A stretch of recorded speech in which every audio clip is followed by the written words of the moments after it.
السلام علیکم ورحمۃ اللہ وبرکاتہ۔ ناظرین، آپ کا اپنا میزبان اسلم جواب فرام یو کے۔ آج میرے لیے ایک بڑے اعزاز کی بات ہے، میرے پاس آج عالم دین جناب قاضی عبدالغفار صاحب کے صاحبزادے جناب قاضی بختیار احمد صاحب میرے ساتھ موجود ہیں، اور اس کے ساتھ ساتھ ہمارے روجل کے جناب عالم دین قالی رو صاحب بھی میرے ساتھ تشریف فرما ہیں۔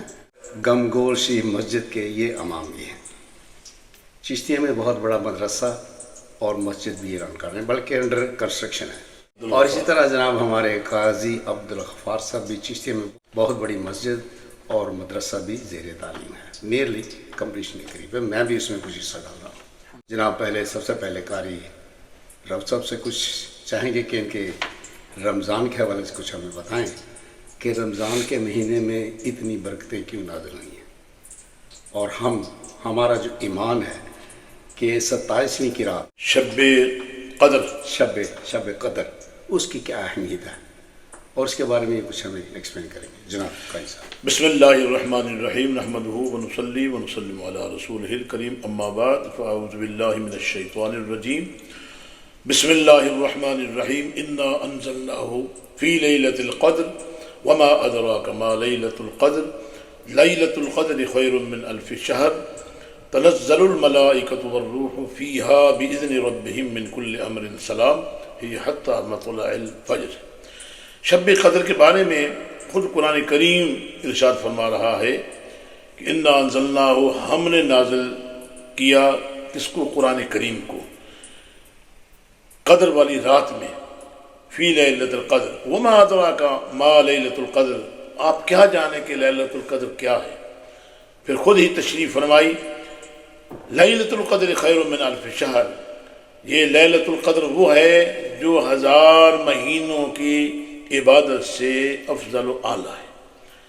تقریباً 83 سال 83 ایئر جو ہے بنتے ہیں کہ اتنے اللہ کریم نے اپنے حبیب لبیب احمد مجتبیٰ محمد مصطفیٰ تاجدار ارب و عجم صلی اللہ علیہ وسلم کے توسل سے، آپ کے صدقہ سے یہ رات ہمیں عطا فرمائی، اور اس میں بے حد و بے حساب برکات ہیں۔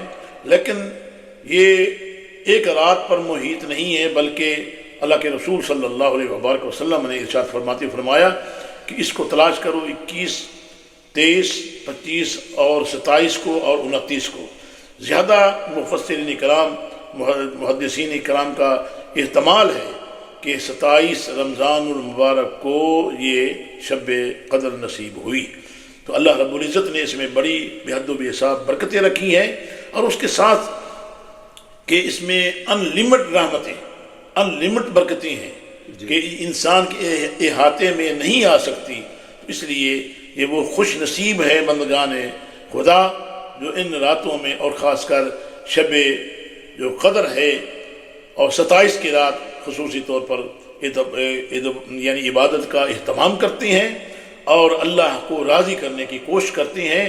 تو اس لیے جتنا بھی ہو سکے یہ عید تک یہ سلسلہ جاری ہے، اور عید کے بعد بھی جاری ہوگا، لیکن اسپیشلی طور پر یہ جب عید کا دن آتا ہے تو اللہ کریم اپنے بندوں کو خاص اپنی رحمتوں سے، برکتوں سے نوازتا ہے، اور اللہ فرماتا ہے فرشتوں سے، فرشتوں گواہ ہو جاؤ کہ میں نے آج سبھی کو بخش دیا ہے۔ تو فرمایا کہ مزدور کی مزدوری کیا ہوتی ہے؟ تو فرشتوں نے عرض کی کہ اے اللہ کریم تو ہی جانتا ہے۔ تو اللہ کریم نے ارشاد فرمایا کہ مزدور جب مزدوری کر لیتا ہے تو اس کو معاوضہ دیا جاتا ہے۔ تو آج میں اپنے بندوں کو یہ معاوضہ، کیا ان کی یہ کیفیت ہے کہ اللہ تعالیٰ سب کو بخش دیتا ہے، مغفرت فرما دیتا ہے۔ تو یہ انعام اکرام ہے۔ ماشاءاللہ ماشاءاللہ، بہت بہت شکریہ جناب۔ اب جناب قاضی بختیار احمد صاحب جو یہاں اسپیشلی تراویحیں پڑھانے کے لیے برمنگ کی مسجد میں تشریف لائے ہیں اور ٹیچروں کے ہی واپس جا رہے ہیں، اب ان سے کچھ پوچھیں گے کہ انہوں نے کیا خدمت کی ہمارے اسلام کی۔ جناب بسم اللہ الرحمن الرحیم، الصلاة والسلام علیک یا سیدی یا رسول اللہ وعلی آلک و اصحابک یا سیدی یا حبیب اللہ۔ الحمدللہ، پاکستان سے نماز تراویح کے لیے، نماز تراویح قرآن کریم نماز تراویح کی صورت میں یہاں پڑھنے کے لیے، تلاوت کرنے کے لیے حاضری کا شرف حاصل ہوا، اور برمنگم میں الحمدللہ 27ویں کی شب جو لیلۃ القدر کی شب ہے، قبلہ قاری عبدالرؤف صاحب نے بہت احسن انداز میں اور بہت خوبصورت انداز میں جس کا تعارف کروایا اور رمضان کی فیض و برکات سے ہم سب کو آپ سب کو آگاہ کیا، تو الحمدللہ اللہ کے فضل و کرم سے، ان بزرگوں کی دعاؤں سے اور میاں صاحب کی شفقتیں اور محبتیں ہیں، بہت قیمتی سرمایہ اور اثاثہ ہیں ہمارا اس وقت، اور آپ لوگ بھی ان کو سماعت کرتے رہتے ہیں۔ اللہ کریم ان کا سایہ شفقت ہم سب کے سروں پر سلامت رکھے، اور جو ان کی خدمات ہیں اللہ کریم ان خدمات کو سراہتے ہوئے ان کو مزید ترقیاں عطا فرمائے۔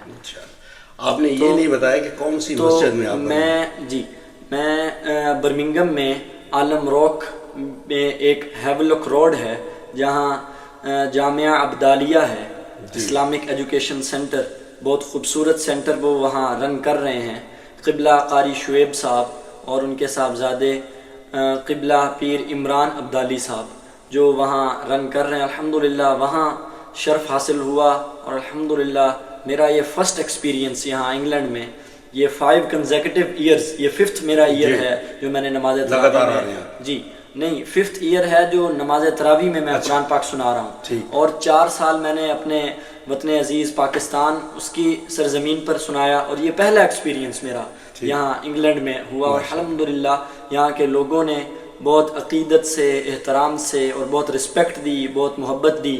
الحمدللہ یہاں کا ایکسپیرینس بہت اچھا رہا، اچھا ایکسپلور کیا، اور اللہ کریم سے دعا ہے کہ اللہ کریم اسی طرح قرآن کا فیض ہماری نسلوں میں منتقل فرمائے، اور اللہ کریم کی بارگاہ میں دعا ہے کہ اس مبارک مہینے کو ہمیں دوبارہ دیکھنا نصیب فرمائے، اس کے فیوز و برکات عطا فرمائے، اور اللہ کریم سے دعا ہے کہ اس کی قدر کرنا ہم سب کو نصیب فرمائے۔ تو دوبارہ انشاءاللہ اللہ کریم اگر نصیب میں ہوا تو دوبارہ بھی ہم انگلستان کی سرزمین پر آپ کی سرپرستی میں انشاءاللہ قرآن کریم کو سنانے کے لیے حاضر ہوں گے۔ میں نے بہت دفعہ اپنے ویلاگ میں یہی کہا کہ اس وقت انگلینڈ میں جتنی تیزی سے اسلام پھیل رہا ہے، شاید پاکستان میں بھی یا دنیا میں کہیں اتنی تیزی سے، کیا آپ کنفرم کریں گے اس بات؟ جی بالکل، الحمدللہ جو یہاں مساجد کی جس طرح تعداد ہے، اور جس طرح جید علماء کرام ہمارے، جس طرح قاری عبدالرؤف صاحب ہمارے اعزاز کی بات ہے کہ وہ یہاں تشریف فرما ہیں، اور پھر اسی طرح ان کی آگے اولادیں الحمدللہ جن کو وہ دین پڑھا رہے ہیں، اور وہ دین کو اور دین کی خدمت میں مصروف العمل ہیں۔ الحمدللہ مساجد کی تعداد کافی بڑھ چکی ہے، اور دین کا جو کام ہے انشاءاللہ تعالی اللہ کریم ہم سب کو دین پر استقامت نصیب فرمائے، اور صراط مستقیم پر چلاتے ہوئے حضور کی سچی غلامی عطا فرمائے، اور اللہ اور اس کے پیارے حبیب کے طفیل ان کے حکم کے مطابق اپنی زندگیاں بسر کرنے کی توفیق عطا فرمائے۔ ماشاءاللہ ماشاءاللہ۔ ناظرین، ہمارا ویلاگ کافی لمبا ہوگی، اسی کے ساتھ ہم آپ کی دعاؤں سے آپ سے اجازت چاہتے ہیں۔ انشاءاللہ اگلی ویڈیو تک آپ ہمیں اجازت دیجیے۔ بہت بہت شکریہ۔